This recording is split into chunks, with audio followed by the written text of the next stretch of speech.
Bueno, pues ahora vamos a ver cómo se hace el diagnóstico de la pupila tónica de ADI.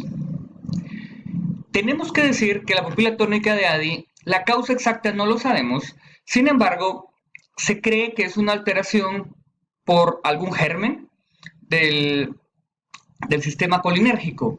Se cree que puede ser una bacteria o un virus. Hay quienes han hecho asociaciones de personas que tienen sinusitis o han tenido alguna enfermedad vírica y después presentaron la pupila tónica de ADI. Esto pues todavía está en debate y no hay consenso.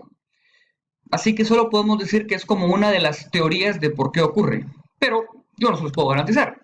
Sin embargo, algo a favor de esta teoría es que si bien la mayoría son mujeres en edad fértil, también ocurre en varones. Pero, nuevamente, no es algo comprobado y no hay consenso. Sin embargo, en el que más ocurre sí que es mujeres en edad fértil.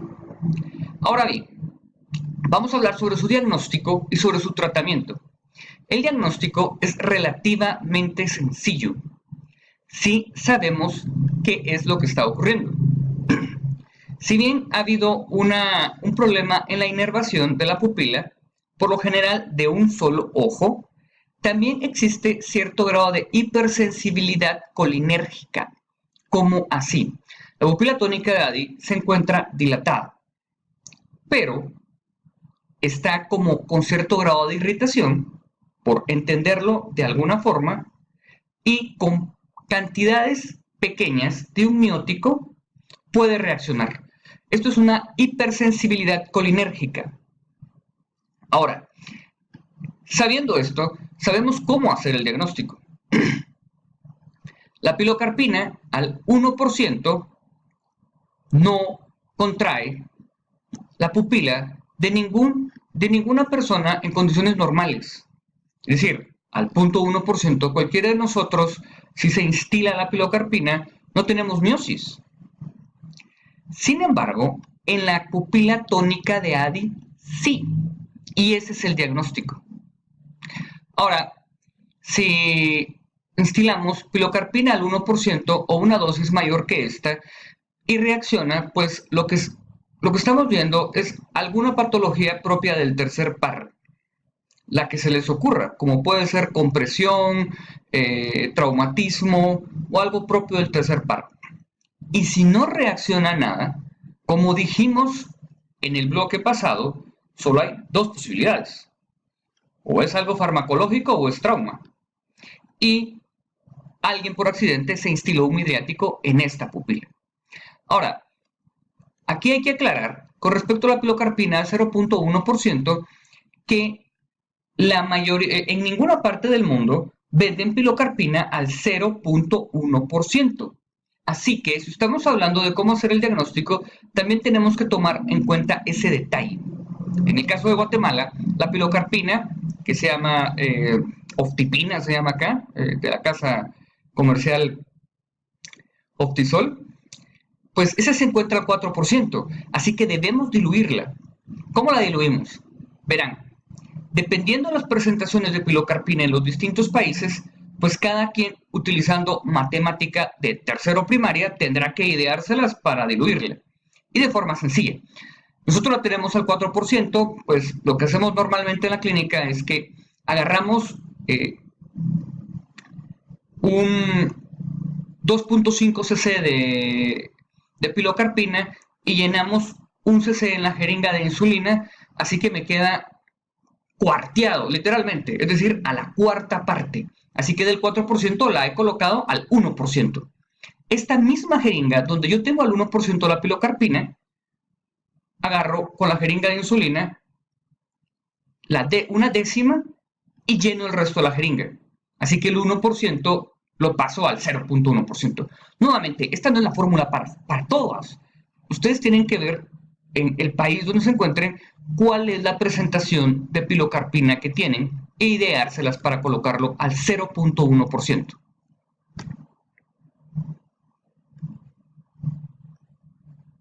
Vamos a ver.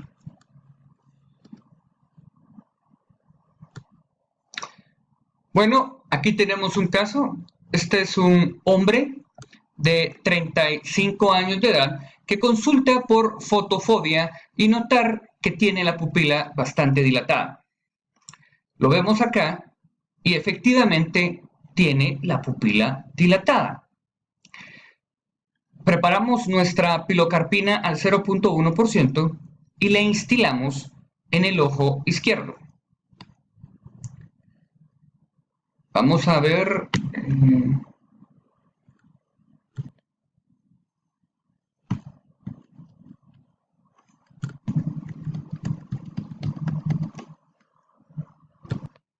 Vamos a ver si corren los videos.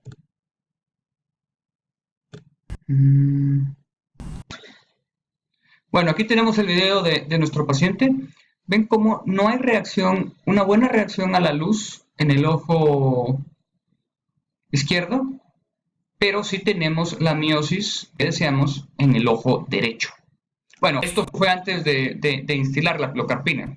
Creo que me adelanté un poco. Luego instilamos la pilocarpina y podemos ver acá. Esto es como venía nuestro paciente y podemos observar que comienza a ocurrir una pequeña miosis en nuestro paciente. Luego vemos a más o menos, después de instilarle, una vez esperar unos 20 minutos más o menos, instilarle una segunda vez esta pequeña dosis de 0.1%, vemos cómo ocurre la miosis. Es decir, nuevamente, hemos comprobado que el paciente posee la pupila tónica de Addy. Podemos ver la comparación. Aquí tenemos la pupila como había venido y aquí está después de instilar pilocarpina al 0.1%. Algo importante aquí es que a pesar de que tengamos el diagnóstico de pupila de Addy, es fuertemente recomendable hacer estudios de imágenes. ¿Qué imágenes? Pues una tomografía, una resonancia, hematología, química y glicemia. ¿Por qué? Porque esto podría ser también algo que esté ocupando volumen y pasarnos por alto. Con una dosis del 0.1% no debería tener miosis, pero para cubrirnos las espaldas y porque de toda en la viña del Señor es lo más prudente de hacer. Ahora, ¿cómo tratamos la pupila tónica Addy? Pues la verdad es de que esto no tiene un tratamiento como que yo pueda quitar para siempre o pueda hacer que funcione bien la pupila, pero según la sintomatología que presenta el paciente, pues así lo trataré. Si tiene midriasis o fotofobia, pues gafas oscuras. Disconfort estético, lentes de contacto cosméticos. Dificultad a la lectura, porque a veces no solo está afectada la pupila, a veces el reflejo de acomodación también está afectado. Si ese es el caso, pues lentes de adición o progresivos o bifocales. Y si tiene una disautonomía sistémica, pues consultar al neurólogo. Hay que hacer la aclaración a qué le llamamos pupila de Addy y enfermedad de Addy. Pupila de Addy es si esto está circunscrito al ojo y la enfermedad de Addy es si él también tiene esta disautonomia en el resto del cuerpo. ¿Qué podemos ver en el resto del cuerpo? Pues tienen hipotensión ortostática muy fuerte y tienen la curiosidad de que al estar acostados y sentados y parados, la presión arterial no varía. Si esto le está creando problemas o está sintiendo problemas neurológicos, pues habrá que consultar con un neurólogo.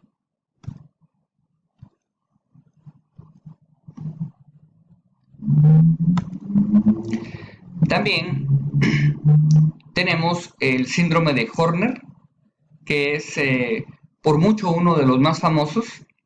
La clínica del síndrome de Horner es que tenemos anhidrosis, ptosis y miosis del lado de la lesión. ¿Qué lesión? Y aquí viene lo importante.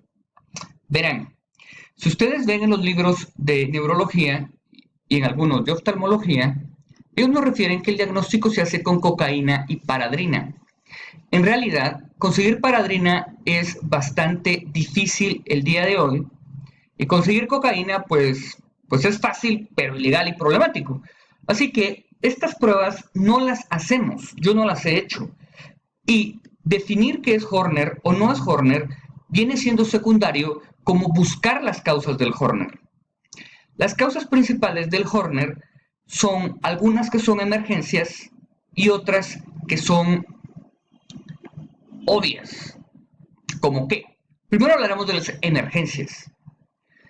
Si nosotros tenemos una disección de la aorta, pues podemos tener síndrome de Horner. Si tenemos un paciente cardiópata o un paciente que tenga riesgo de este tipo de problemas de la colágena y cardíacas como síndrome de Marfan, pues bueno, será una emergencia. También puede producirse por un tumor de Pancoast. Esto es un tumor en el ápice del pulmón. Sería una emergencia no porque se va a morir en poco tiempo, pero sería una emergencia porque tiene que ser tratado del cáncer de pulmón lo más pronto posible, antes de que esto avance. Y lo que les digo que es obvio es que si nosotros tenemos una lesión en las áreas simpáticas dorsales,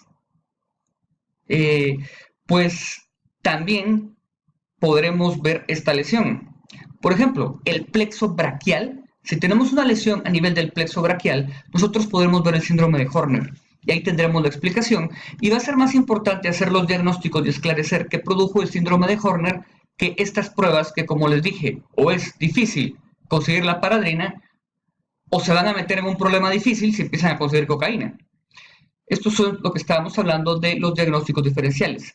Otro diagnóstico diferencial, y este sí que es sencillo de hacer, es si esto fue congénito o fue adquirido. ¿Cómo podemos diferenciarlo de una forma fácil? Por ejemplo, viene un niño con síndrome de Horner o viene un bebé con síndrome de Horner. Y tenemos dudas si algo está ocurriendo con este bebé, algo agudo, o si él tenía esto de forma congénita. La forma más fácil de diferenciarlo es viendo la pupila y viendo el iris. En el síndrome de Horner congénito hay heterocromía y el ojo afectado por el síndrome de Horner tiene un color claro o mucho más claro que el ojo que no está afectado. Esto se ve con, si bien es raro, pero con alguna vez lo verán. Y si están como en mi caso, que hago oftalmología pediátrica y neurooftalmología, sí que lo veo con un poco más de frecuencia, pero aún así es raro. Y todo aquel que sepa sobre la pupila y el síndrome de Horner debe saber esto, lo de la heterocromía. Y el papá consulta porque le ve el ojo un poco cerrado y porque del otro lado suda mucho. Eso es lo que dice, eso es interesante. Los pacientes con síndrome de Horner se quejan que sudan mucho del lado contralateral a donde tienen la tosis. En realidad no es que sude mucho del lado contralateral, es que no sudan del lado donde tiene la tosis. Bueno, pues esto ha sido todo lo que hay que saber a grosso modo y para hacerlo fácil sobre la pupila. Y tengo que agregar algo rápido, y es, si uno se encuentra en una emergencia y va a ver la pupila y está dilatada, y estamos ante un paciente politraumatizado, lo más probable es que haya una compresión del tercer par y por eso se esté produciendo la midriasis. Lo que nos ocurría, o lo que me tocó vivir cuando yo hice mi residencia de oftalmología en las emergencias, miraba la pupila y tenemos que informar rápidamente que hay una alta probabilidad de que este paciente tenga un problema de volumen, hipertensión intracraniana. Nunca falta el que se quiera hacer el listo y nos pregunte, bueno, eso es el oftalmólogo, ¿tiene papiledema o no tiene papiledema? Y muchas veces no tienen papiledema, porque el papiledema puede tardar varias horas o incluso hay quienes describen hasta 2 días en aparecer. Así que no olviden que en el contexto de una emergencia, donde el papiledema va a tardar en aparecer, lo que nos va a orientar más sobre una hipertensión intracraniana va a ser la pupila. Obviamente esto es dependiendo del contexto, ¿verdad? Pero recuerden esto, porque es fuente de error fácil de cometer. Bueno, eso ha sido todo por hoy, de todo lo que hay que evaluar sobre la pupila y nos vemos en el próximo video.